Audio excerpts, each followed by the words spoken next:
Welcome to this easy algebra guide. Today, we are going to learn how to find the slope and the y-intercept just by looking at a linear equation. It's a fundamental skill that makes graphing lines much faster. The secret to this topic is one very special equation, known as the slope-intercept form.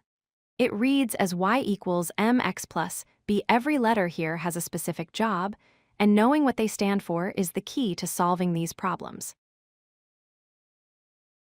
Let's start with the letter m. This variable represents the slope of the line. The slope tells us how steep the line is and which direction it goes. You can think of it as rise over run. In the equation, m is always the number attached to the x. Next is the letter b. This represents the y-intercept. This is the exact point where your line crosses the vertical y-axis.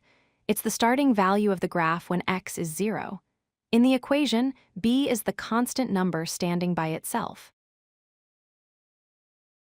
Let's look at our first example. We have the equation y equals 2x plus 5. To find the slope, look for the number with the x here. It is 2, so m equals 2. To find the y-intercept, look for the number by itself. Here, it is 5, so b equals 5. Now let's try one with negative numbers. The equation is y equals negative 3x minus 4. Be careful with the signs. The slope is negative 3, not just 3, and the y-intercept is negative 4. Always include the negative sign with the number. Here is a common tricky case. Y equals x plus 3. Where is the slope? There is no number in front of the x in algebra. When x is alone, there is an invisible one hiding there. So, the slope m is actually 1. What if the end number is missing?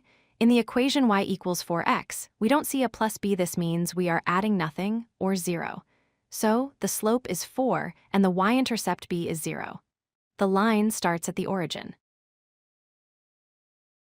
Finally, what if the x term is missing?